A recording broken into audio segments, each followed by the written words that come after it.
While when you view this video may vary, this video is published 20 years after one of the most tragic events and one of the worst terrorist attacks in history. Since then, the date of September 11, 2001 is forever etched in the memories of many who witnessed the event both live and on TV. Simply referred to as the 9/11 attacks, it did change the way we live our lives, even more so the way we travel. For many born before 2001, it's an event that you will never forget. On the fateful morning of September 11, 2001, 4 planes which took off from airports in the US East Coast would eventually get hijacked. Unknown to the passengers at the time, the aircraft would be used as weapons, as 2 of the aircraft would hit each of the 2 World Trade Center towers in New York City.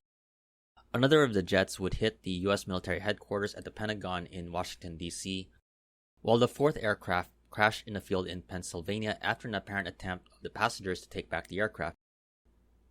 The most gruesome images came from New York as the World Trade Center towers collapsed, leading to the deaths of many people, and in all, over 240 passengers and crew from the aircraft, and over 2,700 people on the ground perished on that fateful day.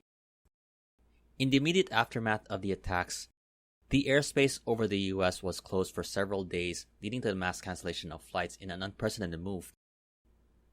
Days, weeks, and months later, flights and passengers would eventually return to the skies. Geopolitically, the terrorist attack would lead to the justification of the US invasion of Afghanistan in the early 2000s to capture the alleged masterminds of the attack. The 9/11 attacks were indeed a major geopolitical event to start the 21st century, even more so for the global aviation industry. The first major way that 9/11 impacted aviation was the view of airlines and airports when it comes to security.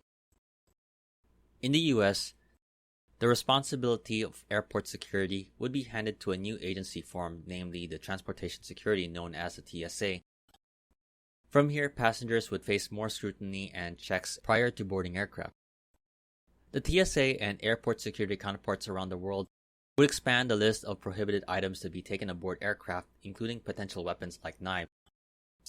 After future incidents involving some close calls, this would eventually be expanded to liquids. This would lead to longer security lines and to the inconvenience of passengers, which turned a former simple walkthrough to a metal detector into a more highly scrutinized search.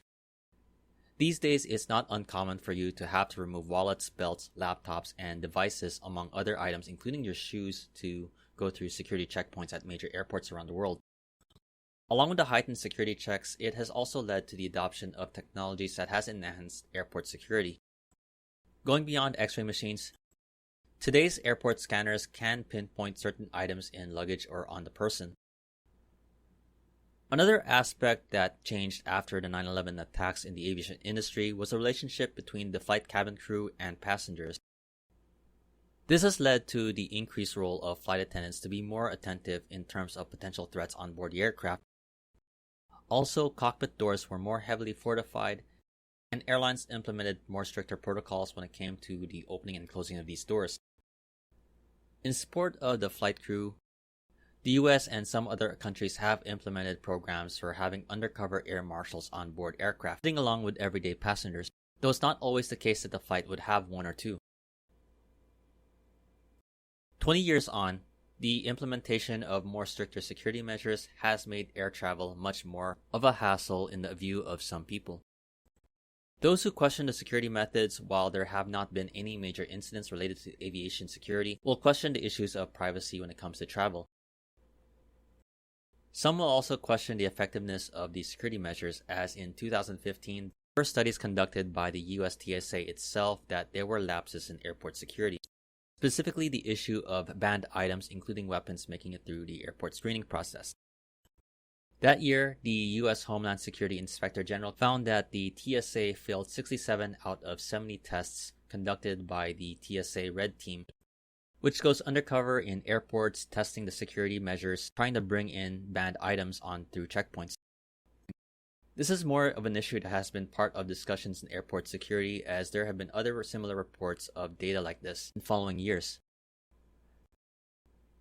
Airport and airline security has come a long way since the early days of commercial aviation. And those eras will likely stir up nostalgia of an easier time, though nowadays people have gotten so used to the inconveniences some see in airport security.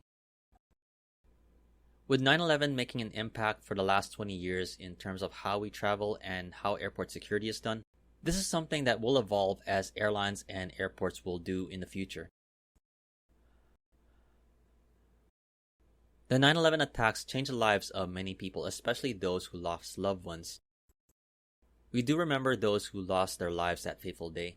And as a special tribute, I leave you the names of the pilots and flight attendants who lost their lives that fateful day.